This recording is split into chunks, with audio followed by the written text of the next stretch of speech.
म रत्नप्रिया स्वराज्य आज पनि म राजेन्द्र मान बज्राचार्य बज्रियान्ट हेल्थ टिप्सको 74औं श्रृङ्खला लिएर तपाईहरु समक्ष आइपुगेको छु।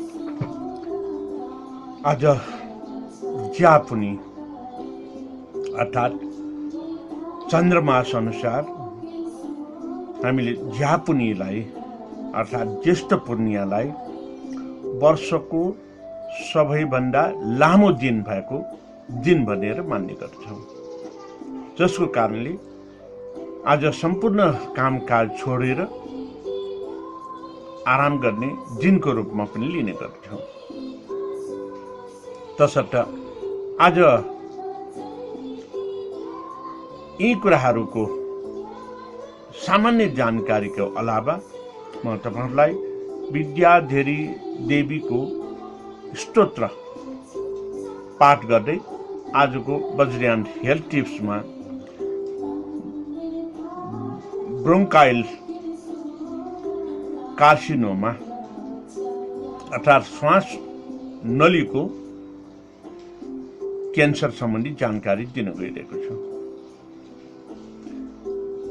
र आजको बौद्ध स्तोत्रमा विद्याधरी देवीको स्तोत्र दाकिन्या सर्वबुद्धा सकल भयहरा व्यापिनी विश्वमाता एकास्य रक्तवर्णा त्रिनयन मुदिता खेचरी श्रेष्ठ शोभा प्रोज्वला दिव्य देहा गगनकृत पदा द्विभुजा मुक्त केशा खत्वांग वाम पात्रे दैकराती धारिणी स्वर्गरूपा नग्ना ग्रीव्यमाला नरशिरन सहिता भूषिणी पंचमुद्रा सत्वाना मार्ग मोक्षा अनुत्तर वरदा ज्ञान सिद्धि प्रदाता श्री देवी प्राणी रक्षा कृत्य जगहिता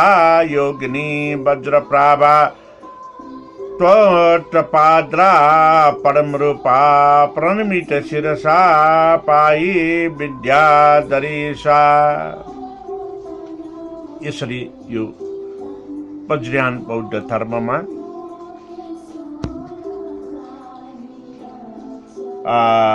विद्याधरी माताको स्तोत्र पाठ गर्ने गरिन्छ, जुन स्तोत्रको कारणले मानव शरीरमा एउटा ऊर्जा शक्ति प्राप्त हुने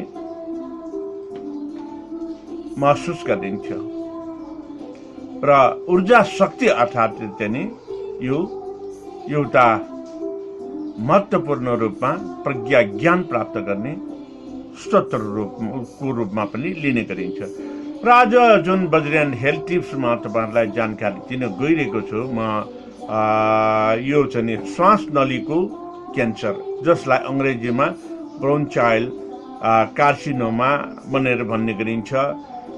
यो कार्सिनोमा अफ ब्रोंकस भनेर पनि यसलाई चाहिँ भन्ने गरिन्छ, अर्थात् कार्सिनोमा अफ लङ भनेर पनि यसलाई चाहिँ भन्ने गरिन्छ। किन भन्दाखेरि यो जुन चाहिँ श्वास प्रश्वास नलीको क्यान्सर हुने हुँदाखेरि यसलाई यो कार्सिनोमा अफ लङ भनेर चाहिँ जुन फोक्सोलाई लिएर पनि भन्ने गरेको हो। र यो क्यान्सर सम्बन्धी सामान्य परिचय चाहिँ दिनु पर्दाखेरि कुनै पनि क्यान्सर भनेको शरीरमा अनावश्यक रूपमा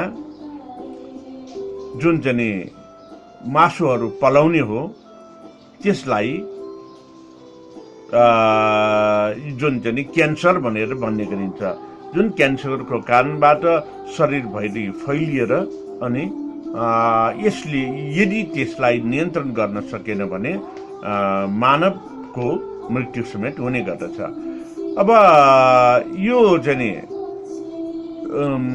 जुन चाहिँ कार्सिनोमा अफ लङ अर्थात् चाहिँ श्वास नलीको चाहिँ क्यान्सर, जुन चाहिँ श्वास नलीको क्यान्सर चाहिँ हुने गर्दछ, यसलाई के भन्दाखेरि मालिग्यान्ट इपिथेली ट्युमर जो कि हाम्रो चाहिँ शरीरमा उत्पन्न हुने गर्दछ र यो शरीरमा उत्पन्न हुने कहाँ भन्दाखेरि हाम्रो यो कण्ठनली अर्थात् घाँटीको नलीमा यो देखा पर्ने गर्दछ। त्यसैले यसलाई ब्राङ्कियल कार्सिनोमा भनेर पनि भन्ने गरिन्छ। र यस चाहिँ यो चाहिँ क्यान्सर अर्थात् जसलाई नेपालीमा अर्बुद रोग भनेर पनि भन्ने गरिन्छ। यो अर्बुद रोग चाहिँ अर्थात् क्यान्सर चाहिँ बढी मात्रामा पाइने अरू क्यान्सरभन्दा बढी व्यक्तिहरूलाई चाहिँ पाइने यो क्यान्सर हो। यो क्यान्सर प्राय गरेर 50 देखि 70 वर्षभित्र लाग्ने गर्दछ र यो रोग भनेको चाहिँ गाउँमा भन्दा सहरमा धेरै नै पाउने हुन्छ। किन भन्दाखेरि गाउँमा यो कार्सिनोमा ब्रोङ्काइल अर्थात् चाहिँ ब्रोङ्काइल कार्सिनोमा रोग फेला पर्यो भने गाउँमा पुरुषलाई भन्दा महिलालाई बढी चाहिँ फेला पर्ने गर्दछ। तपाईँलाई थाहा छ होला, किन भन्दाखेरि सहरमा जुन धुम्रपान मदिरापान गर्ने व्यक्तिहरूमा बढी मात्रामा पुरुष देखा पर्छ भने गाउँमा महिलाहरू बढी मात्रामा यो धुम्रपान गर्ने व्यक्तिको रूपमा देख्ने गरिन्छ। त्यसको कारणले गाउँमा महिलालाई बढी लाग्ने रोग र सहरमा पुरुषलाई बढी लाग्ने रोग चाहिँ भनेको यो चाहिँ ब्रोङ्काइल कार्सिनोमा अर्थात् चाहिँ के भने कार्सिनोमा अफ लङ, जसको विभिन्न नामले हामीले चिन्न सकिन्छ। अब यो मैले अघि नै भने यो कार्सिनोमा अर्थात् यो चाहिँ अर्बुद रोग, यो क्यान्सर रोग चाहिँ किन लाग्छ, कसरी लाग्छ भन्ने कुरामा सर्वप्रथम यो धुम्रपानको कारणले लाग्ने गर्दछ। जो व्यक्तिले यो चेन स्मोकरको रूपमा धुम्रपान गर्ने गर्दछ अर्थात् निरन्तर चाहिँ यो चुरोटहरू चाहिँ पिउने गर्दछ, यो निरन्तर चुरोट पिउने गरेको कारणले पनि यो रोग चाहिँ लाग्ने गर्दछ। र यो रोग लागेको चाहिँ समय अथवा यो रोग लाग्ने व्यक्तिको आयुको सन्दर्भमा भन्नुपर्दाखेरि ग्रेड 1 ग्रेड 2 सम्म हुँदाखेरि बचाउन सकिन्छ भन्ने मेडिकल टर्ममा चाहिँ छ भने ग्रेड 3 मा गएपछि यो बचाउन सकिँदैन र छिटो छिटो चाहिँ ग्रोथ हुन्छ भन्ने चाहिँ भनाइ चाहिँ मेरो यो चाहिँ चिकित्सकीय चाहिँ विज्ञानमा उल्लेख गरेको हामीले पाउँछौँ। अब यो धुम्रपानमा कस्तो कस्तो भन्दाखेरि सिगार पिउने, अनि पाइप चाहिँ पिउने वा चाहिँ तमाकु हुक्कामा राखेर तमाकु पिउने, यो व्यक्तिहरूलाई यो चाहिँ रोग भने चाहिँ कम लाग्ने गर्दछ। किन भन्दाखेरि तमाकु खाँदाखेरि त्यो जुन तमाकुलाई तल रहेको पानीमा फिल्टर भएर माथि आउने गर्दछ। यो कारणले पनि अलिकति अरू जुन सिराप चाहिँ पिउने चाहिँ चुरोटहरू चाहिँ भन्दा पनि यो सिगारमा पनि त्यहाँ चाहिँ यो अरू भन्दा पनि यसमा बचाउको चाहिँ भाग हुन्छ। अनि पाइप वा हुक्का चाहिँ तमाकु चाहिँ पिउँदाखेरि त अथवा चाहिँ त्यो हुक्कामा राखेर चाहिँ सिगरेट अथवा चाहिँ त्यहाँ अरू कुनै चाहिँ पदार्थ पिउनेहरूको निमित्त भने यो अलिकति जुन चाहिँ चुरोट पिउनेहरूको भन्दा कम यो चाहिँ रोग लाग्ने गर्दछ। अब जब यो चाहिँ व्यक्तिले कुनै पनि व्यक्तिले यो रोग लाग्ने सम्भावना चाहिँ हुन्छ अनि त्यो बेलामा उनीहरूले चाहिँ के गर्छ भन्दाखेरि जुन खोकी लाग्ने कारणले अनि यो चाहिँ चुरोट चाहिँ पिउन छोडिदिन्छ। अब यो छोड्ने बित्तिकै के हुन्छ भन्दाखेरि फेरि चाहिँ जसरी रक्सी खाने व्यक्तिलाई 81 रक्सी छोड्दाखेरि, जसरी ड्रग्स खाने व्यक्तिलाई 81 ड्रग्स चाहिँ छोड्ने गर्दाखेरि त्यसलाई एकदम चाहिँ मनोवैज्ञानिक रूपमा पनि असन्तुलित हुने गर्दछ।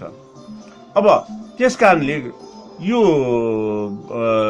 ब्रोङ्काइल चाहिँ कार्सिनोमा लागेको व्यक्तिहरूले खोकी लाग्ने गरेको कारणले चुरोट सिगरेट तम्बाकु आदि चाहिँ पिउन छोडिदिन्छ। छोडेपछि मानसिक रूपमा पनि तनाव भएर त्यो व्यक्तिलाई छिटो चाहिँ संक्रमित हुने गर्दछ। र अनि अर्को कुरा चाहिँ यो धुवाको कारणले हुँदाखेरि जुन चाहिँ उद्योग कल कारखाना जहाँ चाहिँ धुवा र धुलो चाहिँ ले वातावरण दूषित हुने गर्दछ। यो धुवा र धुलोले वातावरण दूषित हुने ठाउँमा पनि धुवा र धुलो नाकबाट सास फेर्दाखेरि सास लिँदाखेरि शरीरभित्र नछिरोस् भनेर कुनै उपाय अवलम्बन गरेको छैन भने त्यसरी कल कारखानामा काम गर्ने व्यक्तिमा पनि यो ब्रोङ्काइल कार्सिनोमा अर्थात् श्वास नलीको चाहिँ यो चाहिँ क्यान्सर चाहिँ हुने गर्दछ। विशेष गरेर अझ भन्यो हो भने यो फलाम सम्बन्धी चाहिँ आइरन अक्साइडको चाहिँ काम गर्ने, आर्सेनिक निकेल चाहिँ को चाहिँ ठाउँमा युरेनियम चाहिँ को उद्योगमा चाहिँ काम गर्ने अनि रेडियो एक्टिभ हुने ठाउँमा चाहिँ काम गर्ने व्यक्तिहरूलाई पनि यो ब्रोङ्काइल चाहिँ कार्सिनोमा धेरैभन्दा धेरै लाग्ने गर्दछ।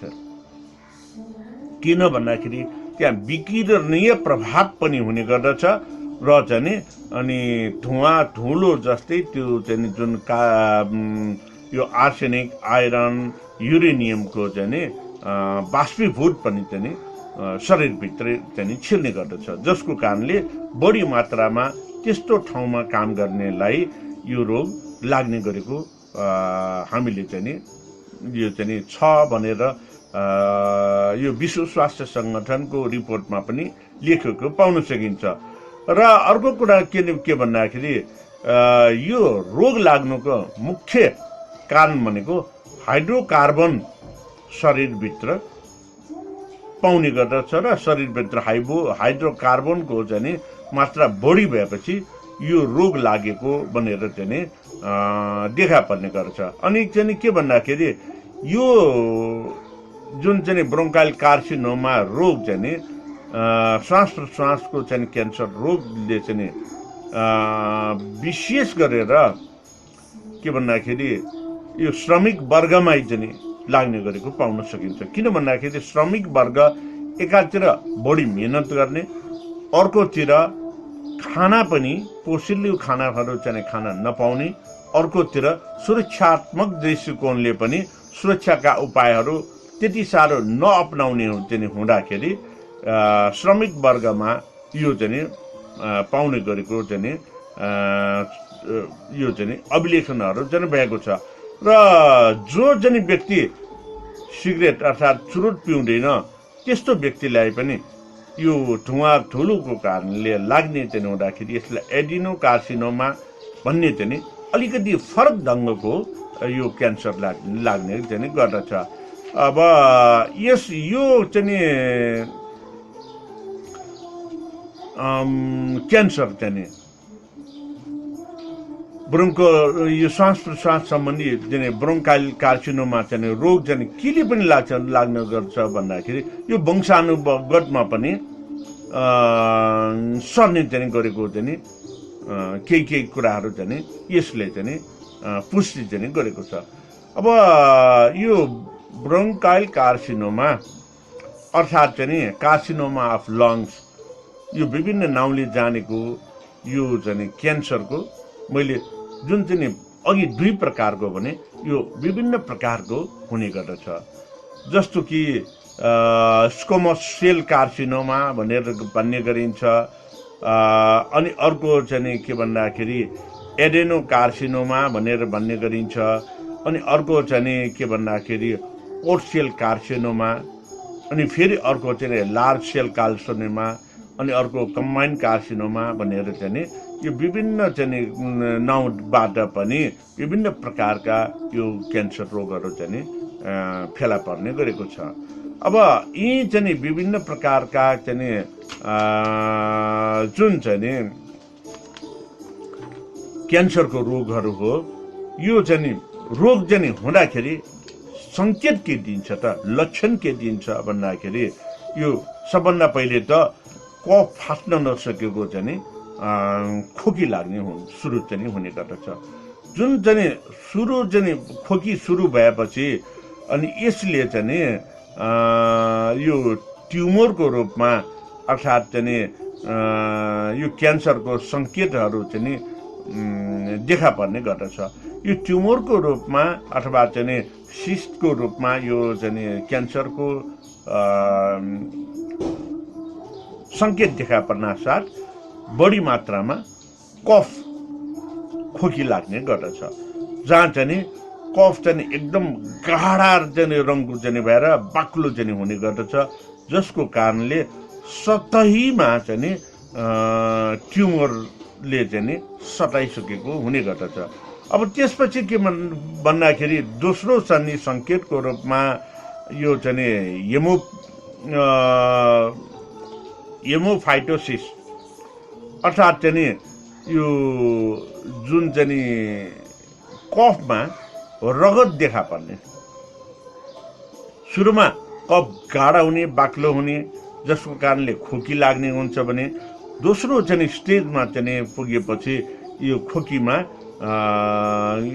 यो चाहिँ जुन चाहिँ कफमा त्यहाँ चाहिँ रगत देखा पर्ने चाहिँ हुने गर्दछ र रगत देखा पर्ने हुँदाखेरि चाहिँ त्यहाँ चाहिँ फेरि रगतै बान्ता हुनेसम्मको स्थिति सृजना भइसकेको हुनेछ र यसरी यो चाहिँ रगतको चाहिँ बान्ता हुने वा चाहिँ कफमा रगत देखा पर्ने गरेर चाहिँ भइसकेपछि यसमा अर्को एउटा चाहिँ लक्षण पनि छ। त्यो लक्षण के चाहिँ हो भन्दाखेरि निमोनियाको सङ्केत हुने र निमोनियाको सङ्केत चाहिँ हुने, जुन कारणले गरेर अनि शरीरमा अन्य भागहरूमा पनि यसले इन्फेक्सन सङ्क्रमण सुरु गरिसकेको हुन्छ र यो अवस्थामा जुन चाहिँ एन्टिबायोटिक्सले पनि रोगलाई नाश गर्न चाहिँ सकिन्छ, तर चाहिँ एन्टिबायोटिकले चाहिँ दोस्रो पटक चाहिँ सङ्क्रमण भइसकेपछि भने यसमा चाहिँ अलिक चाहिँ गाह्रो हुने गर्दछ यो निमोनिया चाहिँ देखा परेकोमा। अनि जसलाई चाहिँ हामीले अनि यो अवस्थामा के हुन्छ भन्दाखेरि एकातिर खोकी, अर्कोतिर रगत बान्ता हुन सक्ने, अर्कोतिर कफ नफाट्ने र चाहिँ निमोनिया, जसको कारणले त्यो ब्रोङ्काइल चाहिँ कार्सिनोमा हुने व्यक्तिको के भन्दाखेरि छातीमा दुख्न चाहिँ सुरु चाहिँ हुन्छ र छातीमा दुखिसकेपछि यसले चाहिँ फेरि चाहिँ के गर्छ भन्दाखेरि त्यो अवस्थामा पुगेर श्वास प्रश्वासमा पनि अलिकति अप्ठ्यारोपन चाहिँ महसुस भइसकेको हुन्छ। श्वास चाहिँ फेर्दाखेरि चाहिँ जुन चाहिँ फोक्सोमा सङ्कोचन हुनुपर्ने हो, त्यो सङ्कोचन अथवा सुक्ने फुक्ने सुक्ने फुक्ने भनेर चाहिँ त्यो जुन चाहिँ फोक्सो हुनुपर्ने हो, त्यहाँ सङ्क्रमण भएपछि र त्यहाँ चाहिँ यो कफ जमेपछि यो चाहिँ श्वास फेर्नको निमित्त पनि गाह्रो चाहिँ हुने गर्दछ। अनि यो अवस्थामा जुन चाहिँ श्वास प्रश्वासको नलीमा रहेको यो चाहिँ ब्रोङ्को कार्सिनोमा ट्युमर अर्थात् चाहिँ मासु पलाएको त्यो बढेर अरू चाहिँ स्थानहरूमा पनि सर्ने चाहिँ यो चाहिँ बढ्ने गरिसकेको अवस्था चाहिँ हुने गर्दछ र जब अरू अवस्थामा पनि चाहिँ बढ्छ त्यो अवस्थामा के हुन्छ भन्दाखेरि हात खुट्टाको चाहिँ नि औँलाहरू मोटो मोटो भएर सुन्निएको अवस्था हुने गर्दछ। किन भन्दाखेरि श्वास प्रश्वासमा अवरोध पैदा भएपछि हात खुट्टाको औँलाहरू हात खुट्टा चाहिँ सुन्निने हुन्छ। अनि यो अवस्थामा त्यो बिरामी जसलाई चाहिँ श्वास प्रश्वास नलीको चाहिँ क्यान्सर भयो अनि त्यो व्यक्तिको चाहिँ के भन्दाखेरि भने तौल वेट पनि कम हुन्छ। यो अवस्थामा अनि भोक लाग्दैन, भोक नलाग्नु, रोगले सताउनु अनि चाहिँ खाना कम खानु, जसको कारणले यो चाहिँ विविध कारणले त्यो व्यक्तिको तौल पनि कम भइसक्छ। अनि कुनै कुनै बिरामीको यो अवस्थासम्म आइपुग्दाखेरि चाहिँ के हुन सक्छ भन्दाखेरि निमोनियाको सङ्केत रहिरहन सक्छ। तर चाहिँ कहिलेकाहीँ चाहिँ के भन्दाखेरि यो सिटी स्क्यान चाहिँ गर्दाखेरि चाहिँ श्वास नलीमा पूर्ण रूपमै चाहिँ बन्द चाहिँ हुने स्थिति त्यहाँ देखा पर्छ र यी कुराहरूलाई चाहिँ एक्सरेबाट पनि अलिअलि चाहिँ देख्न सकिन्छ। र चाहिँ अर्को चाहिँ के गर्न सकिन्छ भन्दाखेरि ब्रोन्कोस्कोपी गरेर पनि यो रोगलाई चाहिँ पहिचान गर्न सकिन्छ। र अर्को कुरा चाहिँ जुन कफलाई चाहिँ निकालेर त्यो खकारमा आएको कफ अनि रगत भएको चाहिँ कफलाई जाँचेर पनि यसलाई चाहिँ यो रोग हो कि होइन भनेर चाहिँ पत्ता लगाउन सकिन्छ। अब यो रोगको चाहिँ उपचार मैले अघि नै भने दोस्रो तहसम्म निको पार्न सकिन्छ भनेर मेडिकल साइन्सले चाहिँ भन्छ भने अब यसलाई अन्य उपायहरूबाट कहिलेकाहीँ निको गर्न सकिन्छ भन्ने चाहिँ दाबीहरू चाहिँ भएका छन्। यो के भन्दाखेरि जसलाई चाहिँ यो अवस्थासम्म आइपुग्दाखेरि फेरि अर्को रोग ट्युबरक्लोसिसले पनि सङ्क्रमण गरिसकेको हुने अवस्था चाहिँ देखा पर्ने गर्दछ। र यी सबैको कारणले अब सबभन्दा पहिले त चाहिँ के गर्नु पर्यो भन्दाखेरि त्यो व्यक्तिलाई छिट्टै चाहिँ धुम्रपान छोड्न लगाउने भन्दा पनि चट्टै चाहिँ पूर्ण रूपमा बन्द नगरिकन धुम्रपानलाई हटाउँदै लैजाने प्रक्रिया गरेको खण्डमा त्यसलाई मानसिक तनाव हुँदैन, पहिलो कुरा। दोस्रो कुरा, यस्तो कुनै पनि चाहिँ प्रकारको अब यो अर्बुद रोग अर्थात् चाहिँ ब्रोन्काइल कार्सिनोमा अर्थात् श्वास प्रश्वासको चाहिँ जुन चाहिँ अर्बुद रोग अथवा क्यान्सर मात्र नभइकन जुनसुकै प्रकारको क्यान्सर रोगलाई पनि वज्रयान बौद्ध परम्परामा श्राद्धमा अत्यावश्यक मानिने भृङ्गराजको उचित सेवनले बचाउने गरेको